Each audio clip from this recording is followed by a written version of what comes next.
Merci beaucoup et nous allons donc tester vos connaissances. Je vais demander à Thierry de présenter le sondage, d'afficher le sondage.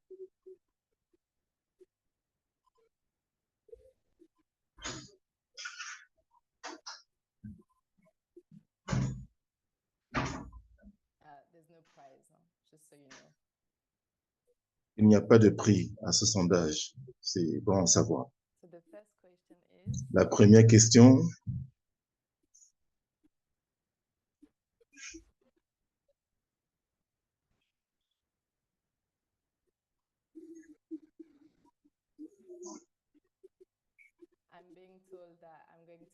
Je suis informé que je vais très vite et nous avons d'abord les propos liminaires présentés par le docteur Charles. Donc, nous allons écouter les propos liminaires du docteur, présentés par le docteur Charles.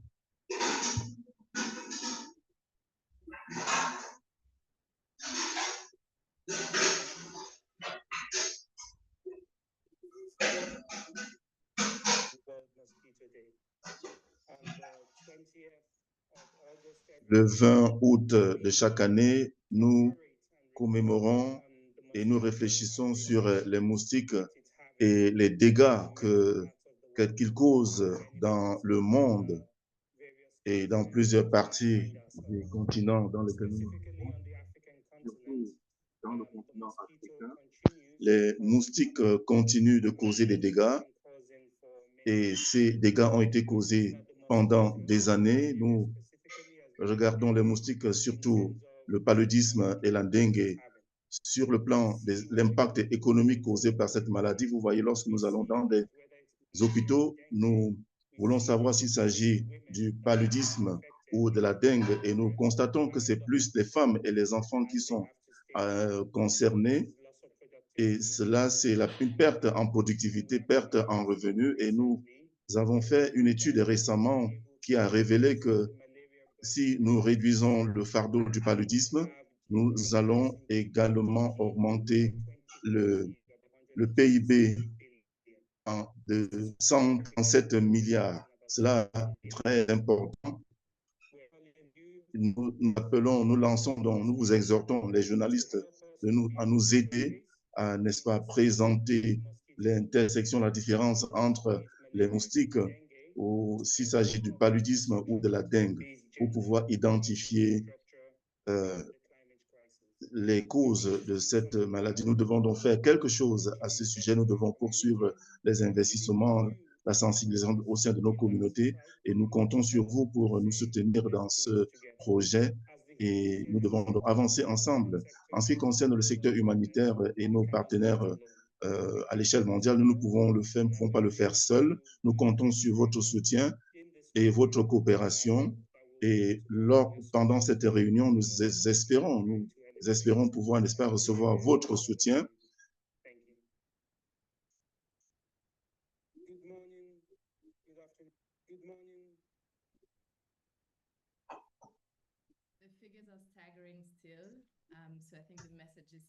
Je crois que les messages sont clairs. Nous comptons sur les journalistes pour nous avons besoin d'aide en termes de partenariat pour nous assurer que les populations comprennent ce qui doit être fait, les efforts de collaboration. Nous allons donc retourner sur notre sondage pour tester vos connaissances.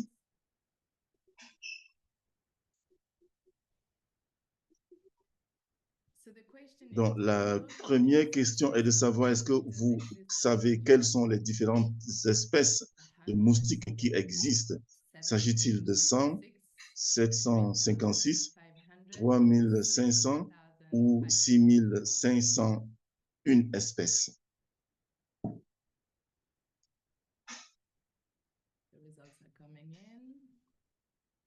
Les résultats sont en train d'arriver. Nous vous donnons encore 30 secondes pour faire vos choix. Donc, 44% de personnes pensent qu'on a 100 espèces de moustiques. 50 personnes pensent qu'il y a 3500 espèces de moustiques. Et nous avons donc les résultats du sondage.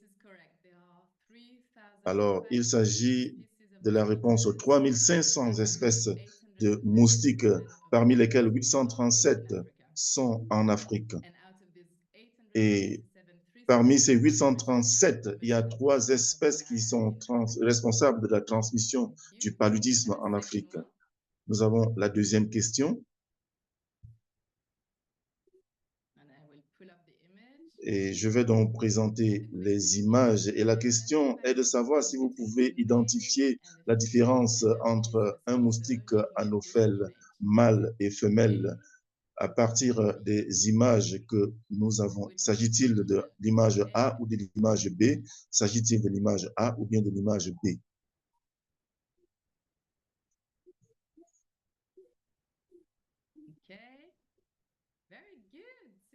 Très bien, nous avons 67% de personnes qui ont trouvé la bonne réponse. L'image A, c'est le moustique femelle. Nous n'allons pas perdre plus de temps parce que vous savez que les moustiques femelles sont plus larges ou gros que les moustiques mâles. Merci pour votre participation à ce sondage. Je vais donc passer la parole à Christelle qui va nous permettre d'identifier les différents types de moustiques. Merci beaucoup. Merci, Elohim. Je m'appelle je suis entomologiste terrain de Target Malaria basé en Uganda. Prochaine diapo, s'il vous plaît. Nous pouvons voir, je vais vous parler des différents types de moustiques. Les groupes que vous pouvez voir sur l'écran à ce niveau, nous les appelons les groupes des différents types de moustiques. Et parmi ces types, il y a plusieurs espèces. Nous avons ici quelques espèces, quelques types de moustiques qu'on peut avoir dans le monde aujourd'hui. Et vous pouvez voir sur l'écran le Aedes, le Culiceta, le Torophora, le Toxorynchitis, les Anophèles, le Culex, moustique Culex. Pour ce webinaire aujourd'hui, nous allons nous concentrer sur 2 types de moustiques. Il s'agit des moustiques Anophèles et des Aedes parce que ce sont les moustiques les plus fréquents en Afrique aujourd'hui et même dans le monde. Prochain diapo. Quelles sont les différences entre les moustiques Aedes et les moustiques Anophèles? Les moustiques Aedes sont ce qu'on appelle les moustiques tigres, dus des taches blanches sur le thorax. Ils ont des taches blanches au niveau de l'abdomen et lorsque leur position de repos, leur abdomen est orienté vers le sol sur la surface et ils ont des traits distinctifs.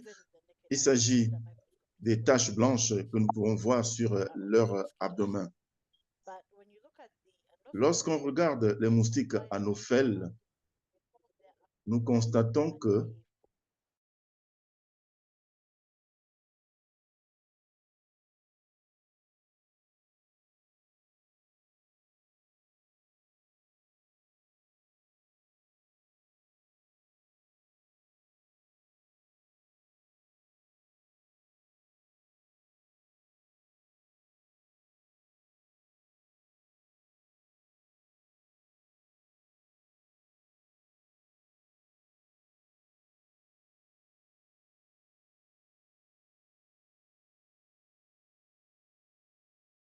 au niveau du comportement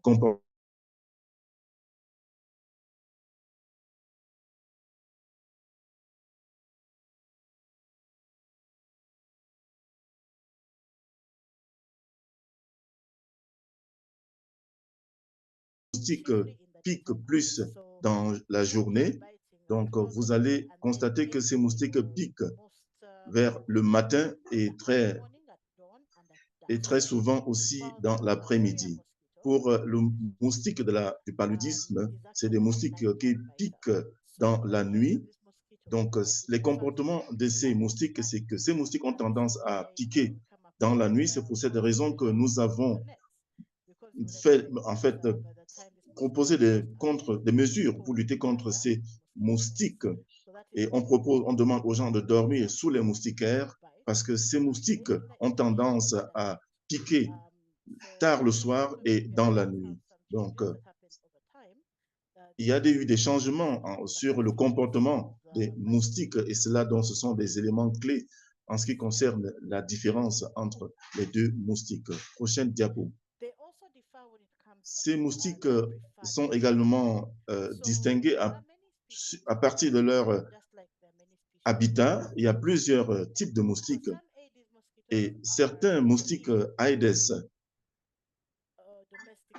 sont des moustiques domestiques dont on va les retrouver autour des habitats et pour certains qui préfèrent vivre dans les bois, on va les retrouver plus dans les bois, mais cependant, les moustiques du paludisme, ce sont des anophèles qui sont très souvent dans les habitats et de manière générale, ces moustiques préfèrent les zones rurales n'est-ce pas, qui préfèrent les zones humides, de l'eau stagnante. Et il était donc un peu plus fréquent en Asie et s'est étendu dans une grande partie de l'Afrique. Donc là, c'est donc pour les moustiques anophèles qui sont plus dans les zones urbaines par rapport à la dengue.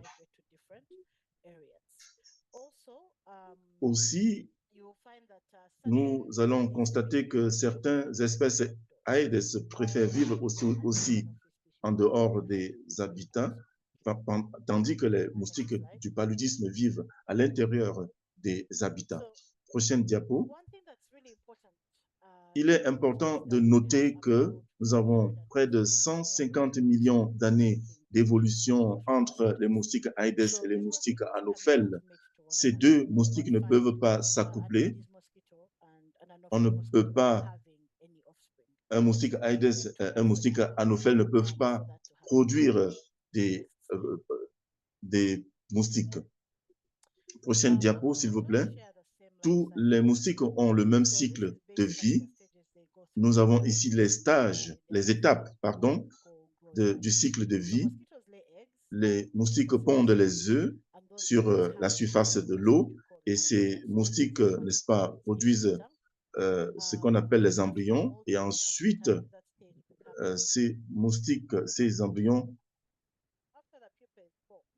les moustiques évoluent vers la pupe et ensuite vers les moustiques adultes.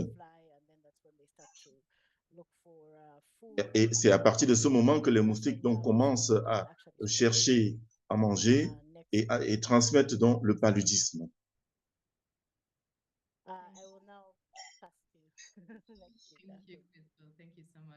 Merci beaucoup. Je vais donc passer la parole au docteur Charles Guissou, qui est le chercheur principal adjoint de Target Malaria, qui va nous parler des différences entre les maladies. Merci Elohim, c'est un plaisir pour moi d'être dans ce webinaire. Je vais vous présenter, parler de la différence entre le paludisme et les autres maladies pour pouvoir faire la différence entre ces maladies et pouvoir les traiter et les prévenir. Les moustiques sont des vecteurs d'un certain nombre de maladies et transmettent un certain nombre de maladies qui sont appelées des maladies à vecteurs moustiques, mais toutes ces maladies ne sont pas dans ce tableau. Nous avons Aedes, nous avons les anophèles, nous avons le culex. Certaines maladies transmises par ces moustiques sont, si nous regardons par exemple le chikungunya, qui est une maladie virale transmise par le moustique Aedes, qui provoque des fièvres, des douleurs articulaires et des éruptions cutanées. On les retrouve plus en Afrique.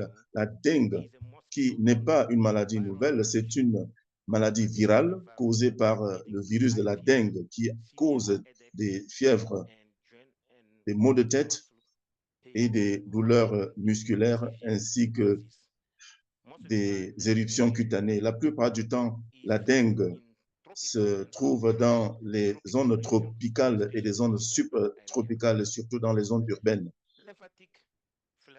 La filariose lymphatique, qui est une maladie parasitaire causée par un ver microscopique, est aussi transmise par le moustique qui peut entraîner des dégâts lymphatiques comme des enflements, l'éléphantiasis, peut être retrouvé dans les zones dans le, en Afrique subsaharienne. La fièvre de la vallée du Rift, c'est une maladie virale qui touche à la fois les animaux et les hommes, transmise par les moustiques ou bien le contact avec des animaux contaminés. Et ça cause donc la fièvre et aussi une fièvre hémorragique. La fièvre jaune, c'est une maladie virale transmise par le moustique Aedes qui cause la fièvre, les saignements et peut aussi est mortelle en fait.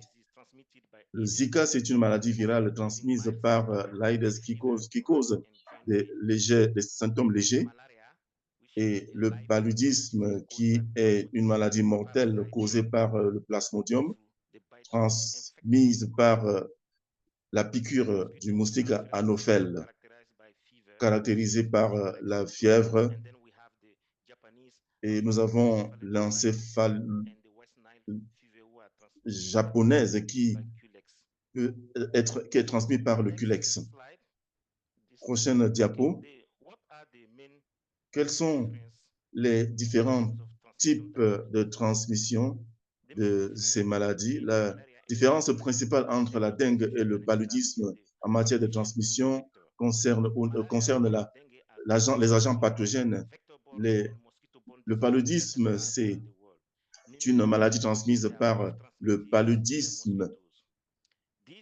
Ce sont les deux maladies qui sont transmises par les moustiques, mais ces maladies peuvent être présentes dans les mêmes pays, qui peut être problématique si les deux maladies, n'est-ce pas, surgissent au même moment.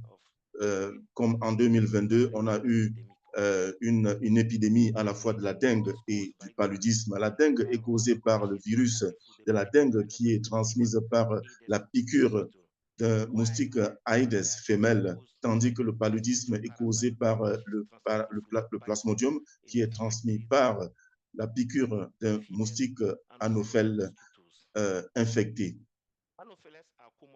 Les anophèles sont beaucoup plus fréquents dans les zones rurales et la dengue est beaucoup plus fréquente dans les zones tropicales et subtropicales. Les deux sont transmises par des moustiques femelles et peuvent causer des fièvres sévères chez les hommes et qui peuvent être confondus par les communautés et même par le personnel soignant.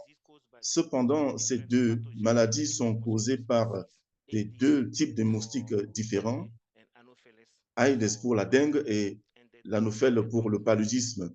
Et ces deux espèces ne s'accouplent pas. Prochaine diapositive. Sur le plan des symptômes, la différence principale entre la dengue et le paludisme, la dengue, pour la période d'incubation varie entre de 4 à 10 jours après la piqûre du moustique, et les symptômes peuvent être la fièvre, une fièvre très forte, les nausées, les vomissements et des éruptions cutanées.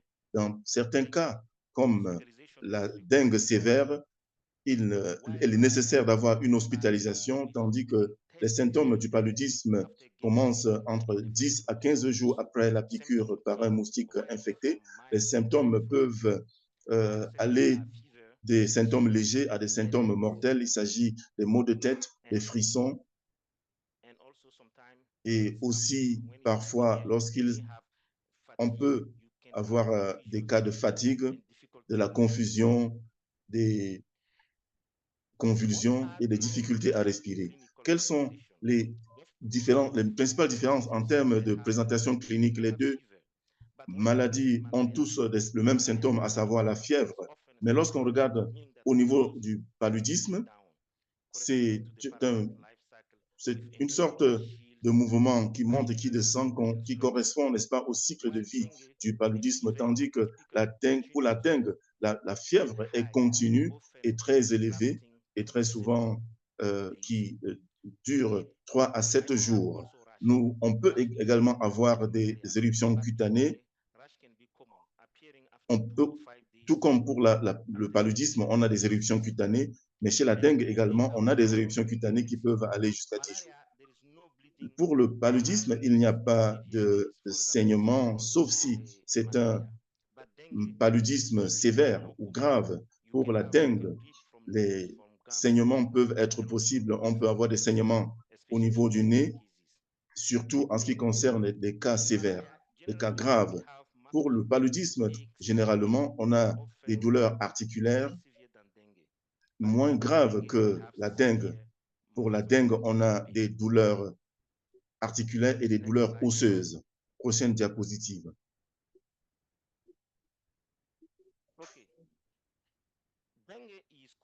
La dengue est causée par le flavivirus. Nous avons plusieurs types de flavivirus. On a la dengue 1, dengue 2, dengue 3 et dengue 4. Ces virus sont appelés des sérotypes parce qu'ils ont des interactions différentes avec les anticorps humains. La guérison d'une infection peut donner, n'est-ce pas, une immunité à vie contre ce sérotype particulier. Mais des infections subséquentes peuvent entraîner, n'est-ce pas, des risques de dengue sévère. La maladie est généralement appelée la fièvre de la dengue et parfois on l'appelle la maladie osseuse à cause des symptômes. Prochaine diapo, s'il vous plaît.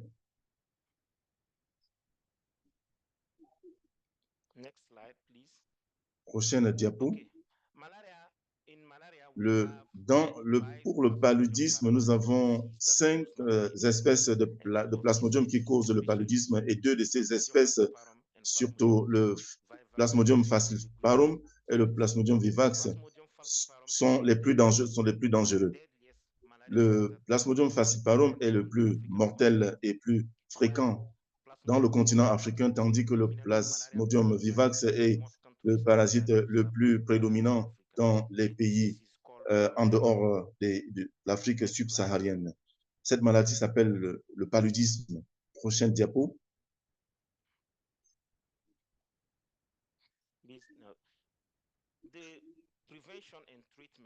Le traitement et la prévention, pour ce qui concerne la dengue, il n'y a pas de traitement particulier pour la dengue en dehors des soins médicaux qui peuvent sauver la vie des malades de la dengue. Donc, la détection précoce est très importante. On a besoin de voir des signes des détections précoces qui peuvent permettre, n'est-ce pas, de réduire la mortalité à 1%. Pour le paludisme, on a des médicaments anti-paludéens qui peuvent permettre de réduire la transmission.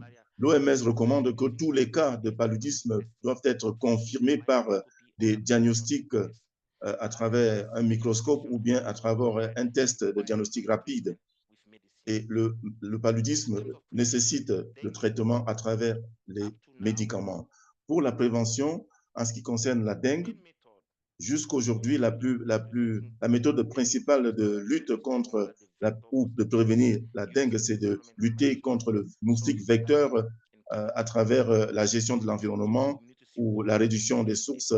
Et on a aussi besoin de soutien communautaire qui est important pour maintenir, n'est-ce pas, les mesures. Pour le paludisme, la prévention, c'est un élément, une composante vitale pour prévenir et réduire, n'est-ce pas, les transmissions de la maladie.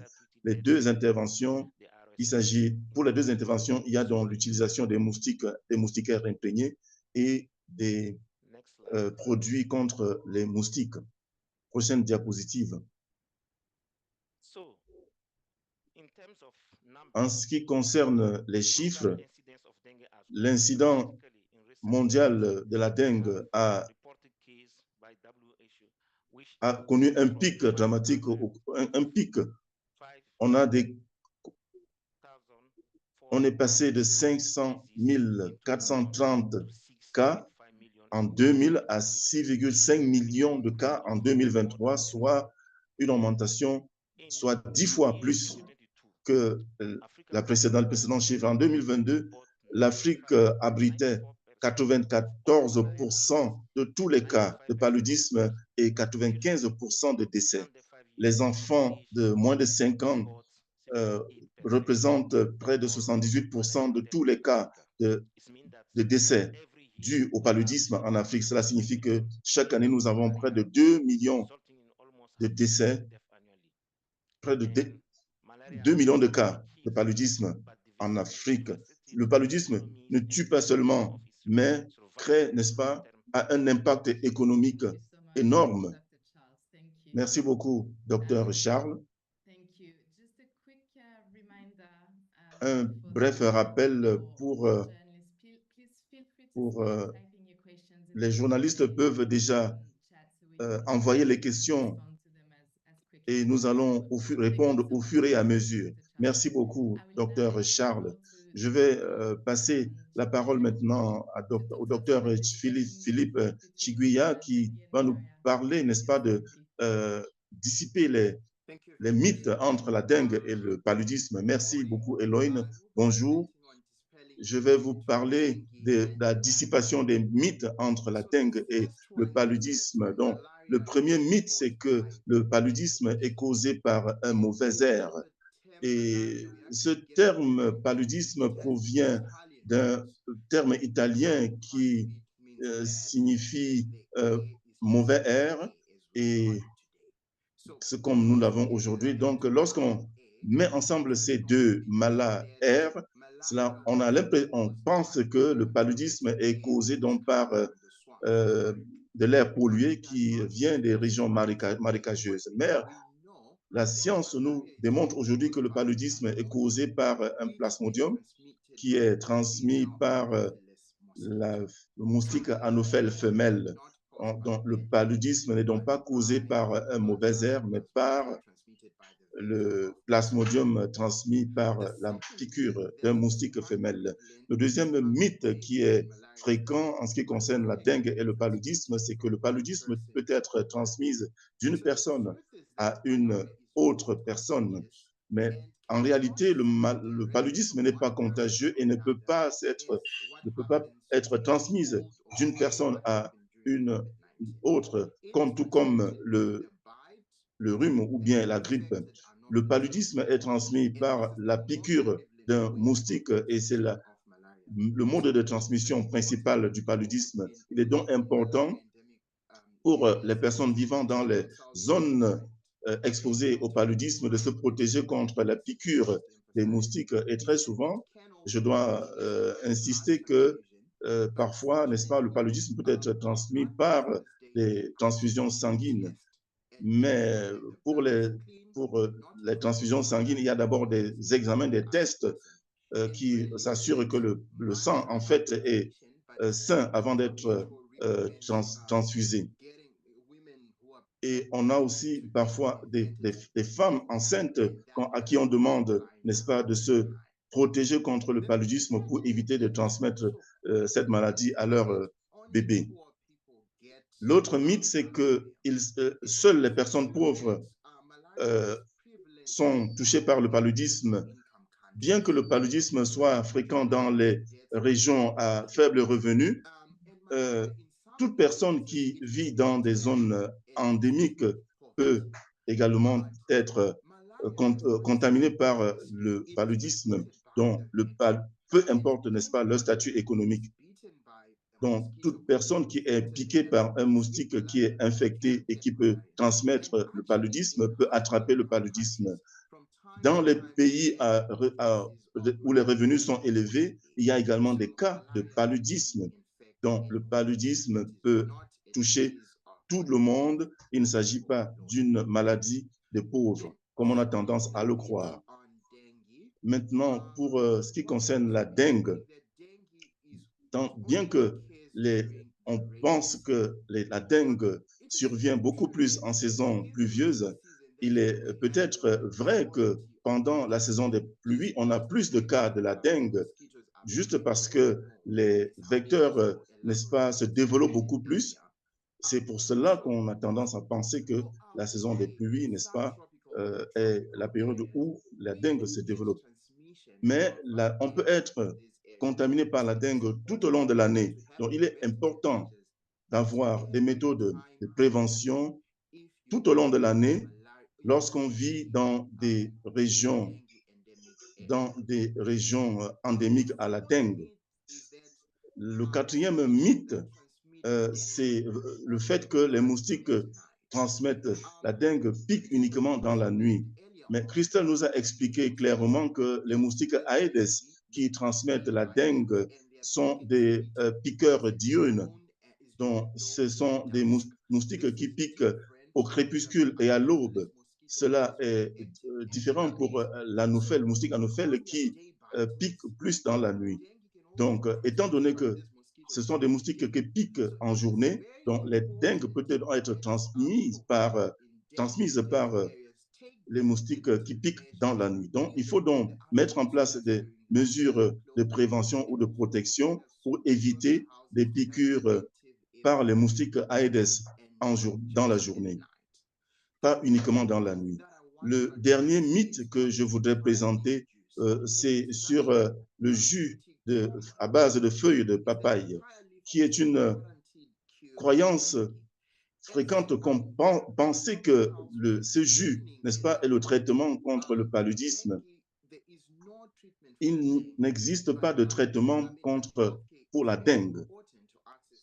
Le traitement ou les soins médicaux sont très importants à ce stade-là. Et certaines personnes pensent que les jus de feuilles de papaye peuvent augmenter la numération des plaquettes, mais il n'y a pas de preuve probante qu'il s'agit là d'un traitement. Si quelqu'un, n'est-ce pas, pense avoir la dengue, il est important, n'est-ce pas, de solliciter les traitements médicaux appropriés, parce que le jus de papaye à lui seul ou le jus de papaye n'est pas le traitement contre la dengue. Donc, pour résumer, le paludisme et la dengue sont les deux transmis par les moustiques femelles et causent des fièvres sévères chez les hommes. Et dû à cette similitude, parfois, il y a donc des confusions. Les malades font de la confusion et même le personnel médical, n'est-ce pas, n'arrive pas à faire la différence entre les deux. Donc, il est important de savoir que lorsqu'on pense avoir l'une de ces maladies, il faut, n'est-ce pas, se tourner vers les traitements médicaux.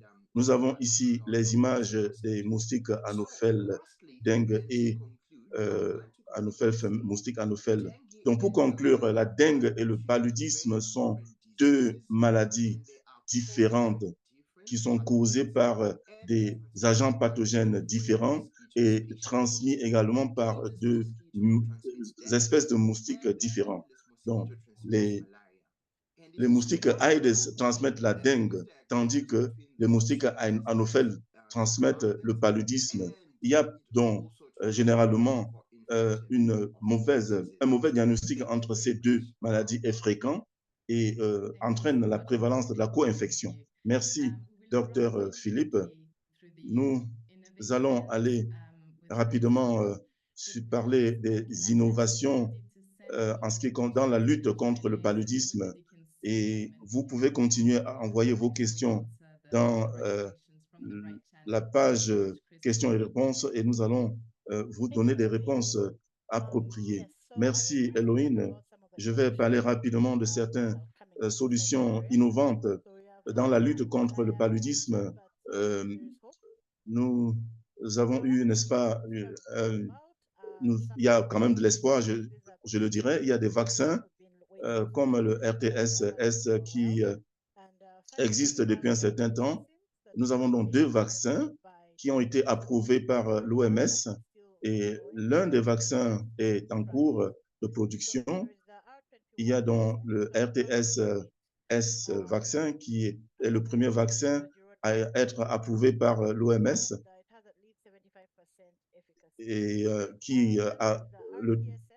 qui a 75% d'efficacité. Nous avons aussi le vaccin R21 Matrix M qui fait partie d'un projet pilote et vous allez constater que ce vaccin a été lancé dans la plupart des pays comme le Ghana, le Malawi, le Kenya et le Gavi a également, n'est-ce pas, fourni des vaccins pour des pays supplémentaires. Donc, il y a là donc des projets, des efforts pour la lutte contre le paludisme, mais il est important de noter que ces efforts ne sont peut-être pas suffisants pour éradiquer le vaccin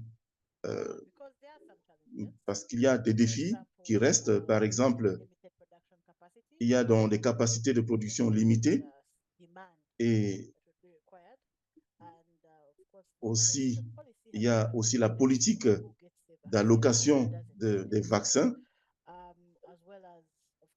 Aussi, bien évidemment, nous réfléchissons de la manière à, n'est-ce pas, à mettre en place toutes ces ressources et faire face à tous les défis dans la distribution de ces vaccins, Nous avons aussi, n'est-ce pas, le forçage génétique qui sont des outils qui favorisent ou qui renforcent la possibilité, n'est-ce pas, d'avoir des gènes spécifiques qui peuvent, n'est-ce pas, passer d'un organisme à un autre, entraînant, n'est-ce pas, une sorte de prévalence au sein de la population pendant plusieurs générations. Cela signifie que peu importe ce qu'on fera, n'est-ce pas, il y aura donc une transmission rapide. Il y a un exposé qui a été présenté par le professeur Abdoulaye Diabaté et cet exposé sera présenté en direct le 20 août à 15 heures GMT. Donc, je vous encourage à, n'est-ce pas, à vous connecter et à écouter cet exposé qui contient des informations très importantes pour tous. Merci beaucoup, Christelle. Nous attendons vivement l'exposé du professeur Diabaté qui nous parlera, n'est-ce pas, du forçage génétique. Je voudrais vous remercier, n'est-ce pas, pour cet exposé formidable. Nous allons passer aux questions et réponses et les journalistes, je voudrais reconnaître la présence des journalistes du Kenya, du Cameroun, du Nigeria, du Burkina Faso, de la Côte d'Ivoire, de la Tanzanie. Le continent est représenté. Je vous remercie pour votre appui, pour votre soutien dans ces efforts. Nous avons donc une question venant de Samuel, qui est basé en Ouganda, qui voudrait avoir plus de statistiques sur le paludisme et le nombre de cas déclarés par le ministère de la Santé. Christelle, je n'imagine pas que vous allez peut-être avoir ces chiffres, mais ce que nous allons faire, c'est que nous allons vous envoyer à vous, Samuel, n'est-ce pas, des informations ou des réponses à cette question, parce que cela va nécessiter que nous essayons de regarder, n'est-ce pas, des statistiques qui sont disponibles. Et l'autre question qu'il pose, c'est de savoir, est-ce que les personnes qui vivent, n'est-ce pas, sur les côtes Victoria sont exposées au paludisme? Alors, Christelle, merci pour cette question, Samuel. Nous allons rechercher des statistiques fiables pour vous les présenter. Mais ce que je peux dire, c'est que l'Ouganda fait partie des 5 pays qui a le fardeau le plus élevé en termes de paludisme. Nous parlons de 5% de cas déclarés en Ouganda. Et il y a eu une augmentation et selon le rapport récent sur le paludisme, les statistiques Ces chiffres viennent de Target Malaria, donc qui est un organisme qui travaille dans la lutte contre le paludisme et qui propose des solutions innovantes et pour réduire, n'est-ce pas, le nombre de cas. Mais nous ne sommes pas, n'est-ce pas, responsables de documenter les cas de paludisme. Il y a un système de documentation mis en place par l'OMS qui, n'est-ce pas, présente ces rapports. Dont le rapport le plus récent, c'est le rapport de 2023 de l'OMS qui révèle que nous avons, n'est-ce pas, une augmentation de cas entre 2021 et 2022. Nous avons donc un certain nombre assez élevé des cas dans notre pays, surtout chez les gens qui vivent dans des zones où il y a des sources d'eau qui sont les plus à risque. Et bien évidemment, les pays tropicaux comme l'Ouganda sont exposés au risque de paludisme. Près de 90% de la population est exposée, n'est-ce pas, au risque du paludisme. Je dirais peut-être bien que le fait de vivre dans certaines zones expose plus certaines personnes. Merci, Christelle. Docteur Philippe, voulez-vous ajouter quelque chose à cette réponse? Je pense que Christelle a fait un bon travail. Pour répondre à la question que nous avons eue au début, posée par un journaliste au Nigeria, le premier orateur lors des propos liminaires, il est le président du CBM Partnership to End Malaria. Je voudrais m'assurer que tout le monde a reçu le press kit de cette session et à la fin, vous allez recevoir, n'est-ce pas, l'enregistrement de cette session. Nous avons une question de Nathalie. La question est de savoir, est-ce que vous pouvez nous donner des statistiques, des chiffres sur la fièvre de la dengue en Afrique et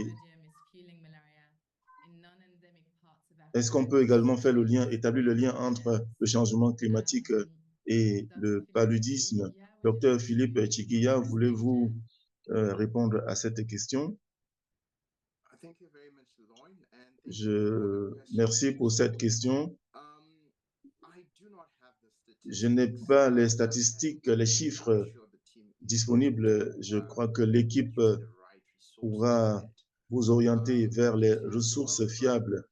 Pour ce qui est de la dengue et le changement climatique, c'est une question très compliquée et il y a beaucoup de travaux qui sont en cours dans ce domaine et il y a quand même des preuves qu'il y a des liens ou une relation entre le changement climatique et ces maladies. Par exemple, l'année dernière au Pakistan, il y a eu, n'est-ce pas, une flambée de cas de paludisme due aux inondations. Et ces inondations, n'est-ce pas, ont été causées par le changement climatique. Donc, il est possible que à l'avenir, le changement climatique aura un impact direct sur les cas de paludisme, mais il s'agit là d'une question compliquée et des recherches sont en cours et nous tournons nos regards vers la communauté scientifique pour nous proposer des réponses et nous, n'est-ce pas, nous préparer à faire face à ces événements. Merci beaucoup. Nous avons une question posée par Moussa Issa. Je vais poser la question en français. Docteur Charles Guissou, si vous voulez répondre également à cette question en français, vous êtes. Since when was dengue discovered in Africa?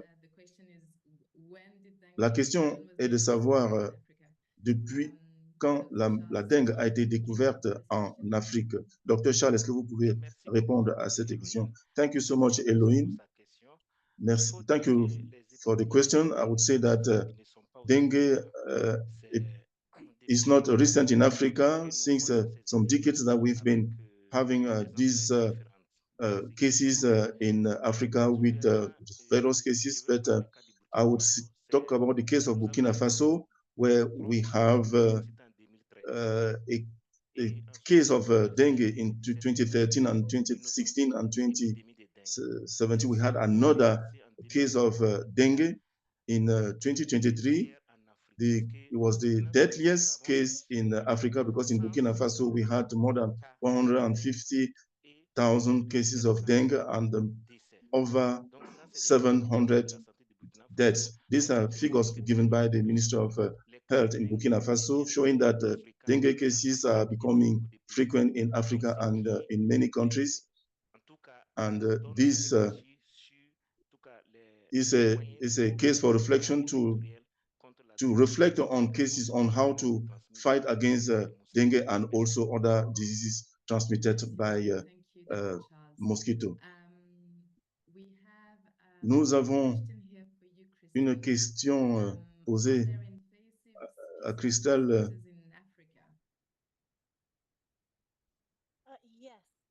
Oui, actuellement, en ce qui concerne le paludisme, il y a les espèces que nous avons en Afrique, c'est Anophel stevensii qui a été retrouvé dans certaines parties de l'Asie, mais qui ont très rapidement, n'est-ce pas, envahi l'Afrique. Donc, c'est l'une des espèces que nous avons aujourd'hui en Afrique. Question posée par Thank you for coming. The question is wants to know, since the discovery of Anophels, why is research not moving forward in terms of innovation and prevention? Dr. Charles.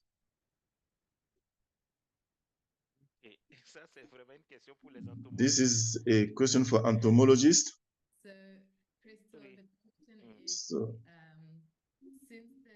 Alors, depuis la découverte du moustique Anophel en 1997, qui était une découverte importante, pourquoi la recherche piétine.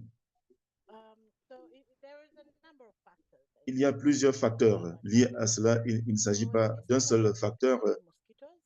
Le lien entre le moustique et la transmission de la maladie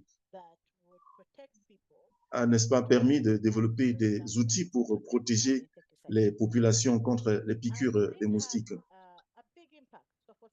Cela a eu un impact énorme sur... Cependant, avec le temps, les moustiques ont démontré leur capacité, n'est-ce pas, de lutter contre nous qui vivons dans les zones à risque. Donc, les moustiques ont développé de la résistance aux insecticides et avec le temps, on se rend compte que les moustiques, n'est-ce pas,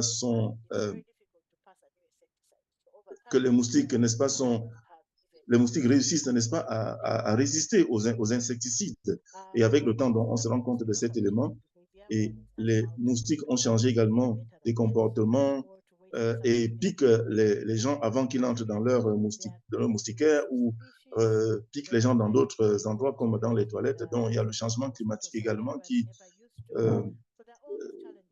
amène des changements. Donc, ça, ce sont tous les défis que nous allons essayer de faire, d'adresser. Ce que nous voyons aujourd'hui, c'est qu'il y a des solutions innovantes qui permettent, n'est-ce pas, de lutter contre ces maladies dont nous avons espoir que nous allons pouvoir, n'est-ce pas, prendre toutes ces technologies, embrasser toutes ces technologies pour éradiquer le paludisme, mais le défi de l'évolution et de l'adaptation a été un véritable problème dans la lutte contre le paludisme. Le moustique semble être un insecte assez intelligent. Nous avons une question posée par Jean Bessemanga, basé au Cameroun. Si vous considérez le paludisme et la dengue liées aux conditions hygiéniques, et qu'en est-il si nous réussissons, n'est-ce pas, à nettoyer notre environnement? Docteur Philippe, est-ce que vous voulez répondre à cette question? Je pense que c'est une question assez pertinente. Comme Christelle le disait tantôt, il y a plusieurs méthodes pour lutter contre les vecteurs l'hygiène fait partie de ces méthodes et très souvent, lorsqu'on parle de la lutte contre les vecteurs, il s'agit de nettoyer les zones humides ou alors veiller à ce qu'on détruise, n'est-ce pas, les endroits, les lieux où les moustiques peuvent se développer et maintenir de la propreté, n'est-ce pas, dans les lieux habités par les hommes. Mais le fait de l'hygiène ne peut pas contribuer, n'est-ce pas, à la disparition des moustiques dans les zones tropicales ou dans les zones subtropicales. Cela ne peut pas, n'est-ce pas, entraîner à la disparition des moustiques, mais cela est un élément important dans la lutte contre cette maladie. Mais nous devons également savoir qu'il n'y a pas, n'est-ce pas, une panacée, il n'y a pas, n'est-ce pas, une panacée pour lutter contre le paludisme. Tout se met ensemble pour lutter contre le paludisme. Les gens doivent être soignés, les gens doivent recevoir des vaccins ou à ceux qui sont éligibles aux vaccins. Nous avons besoin de la technologie de forçage génétique. Nous devons nous veiller à ce que les gens dorment sous les moustiques. Et donc, tout cela, avec l'élément de l'hygiène, peut nous aider, n'est-ce pas, à nous éloigner ou à débarrasser le monde du paludisme. Et docteur Philippe, nous avons une autre question pour vous. Il y a des rapports que le parasite du paludisme résiste aux médicaments. Est-ce qu'il y a des innovations en termes de médicaments, traitements? Bien évidemment, en effet, nous avons constaté qu'il y a eu de la résistance aux médicaments anti-paludéens. Aujourd'hui, je ne suis pas le mieux placé pour parler de cette question, mais ce que je peux dire, c'est qu'il est important pour nous d'avoir des mécanismes de surveillance. Parce que ces mécanismes de surveillance, c'est une observation systématique, n'est-ce pas, de l'épidémiologie et des maladies. Lorsque nous constatons qu'il y a résistance dans un certain domaine, nous pouvons donc analyser les mesures et nous assurer que cette résistance, n'est-ce pas, ne se développe pas. Parce que le plus important, c'est de pouvoir traiter la maladie une fois, n'est-ce pas, qu'elle est déclarée. Il est donc important pour ce qui est du paludisme de s'orienter, de s'adresser, n'est-ce pas, aux formations sanitaires lorsqu'on est malade, parce que il est important aux différents pays, n'est-ce pas, de renforcer leur mécanisme de surveillance et d'observation pour pouvoir, n'est-ce pas, faire face à cette maladie. Je voudrais aussi ajouter le travail fait par Target Malaria en ce qui concerne le forçage génétique et nous allons parler de cela vers la fin de cet exposé, mais nous devons comprendre ce que cette technologie, de quoi il s'agit en fait.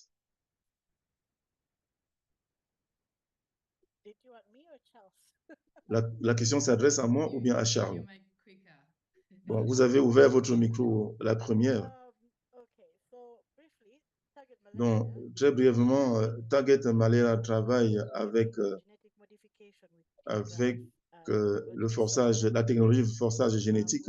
Cela signifie que nous essayons d'analyser ces moustiques qui transmettent le paludisme et nous essayons de trouver le moyen, n'est-ce pas, de contrôler ces moustiques qui transmettent le paludisme. Nous voyons deux principaux axes. Il s'agit d'abord de modifier ces moustiques pour que les moustiques femelles pondent moins d'œufs.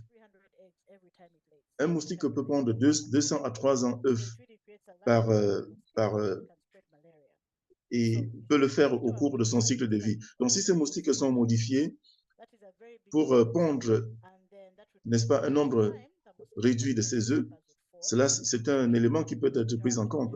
Donc, cela signifie qu'on peut interrompre la transmission du paludisme. Donc, la deuxième option, c'est d'avoir ce qu'on appelle Ahmed Bias, qui signifie que les moustiques, lorsqu'ils veulent pondre les œufs, on a 50% mâles, 50% femelles. Donc, si on a 300 œufs, il y a donc 150 qui sont femelles. Donc, on voudrait donc introduire euh, un élément qui, n'est-ce pas, transforme le nombre, qui réduit le nombre d'œufs femelles.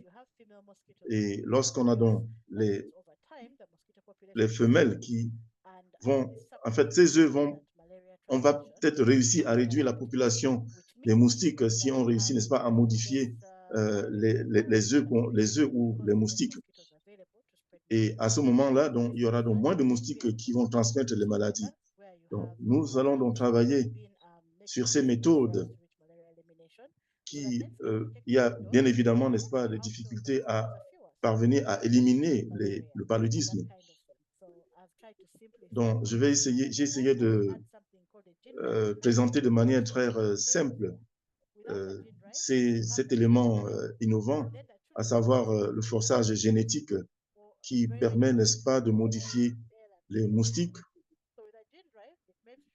Donc, avec le forçage génétique, on peut parvenir, n'est-ce pas, à modifier l'éclosion des moustiques.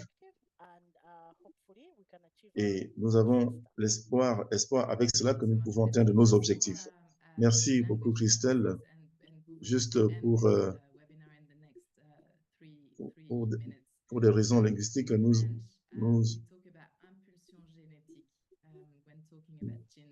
nous parlons donc d'impulsion génétique en français en ce qui concerne Gene Drive. Alors, en ce qui concerne la saison des pluies au Burkina Faso, comment est-ce que, n'est-ce pas, les cas de paludisme sont gérés? Merci. Thank you, Elohim. In Burkina Faso, through the Ministry of Health, there are actions or efforts to fight or prevent malaria. We have, since the beginning of this year, we have introduced routine vaccination against malaria, the RTS vaccines for children from 6 months. This is a fact, and also concerning a preventive treatment for pregnant women. This is also a program that is ongoing. Pregnant women who go to health centers are immediately given treatment. We are also distributing mosquito nets, and in some areas, we are also spraying homes, and all these efforts together, including sensitization on the methods in terms of hygiene, environmental hygiene, encouraging people to destroy stagnant waters and destroy everything that could lead to the development of mosquitoes. So all these actions together, we are working with the Ministry of Health to have a coordinated action, but this is not enough. That is why we are aware that research and development is important, such as the gene drives, and also research on other tools like vaccines and insecticides, because the fight should be multidimensional to be able to have a good result and to reduce malaria incidents. Vous parlez de tous les outils qui sont disponibles. Et pour répondre rapidement à votre question concernant les moustiquaires, qui est l'un des outils qui doit être utilisé, je voudrais remercier tous les participants à ce webinaire. Nous vous exhortons n'est-ce pas, à vous connecter. Demain, nous avons donc la journée mondiale du moustique. Donc, connectez-vous ou utilisez ces hashtags dans vos articles, dans vos reportages qui Zero Malaria Start With Me. Et merci à tous les orateurs, tous les panélistes. Et si vous avez des questions, veuillez nous envoyer vos questions. Passez une très bonne journée. Et nous allons vous envoyer, n'est-ce pas, n'oubliez pas la vidéo demain du docteur Diabaté. Merci beaucoup.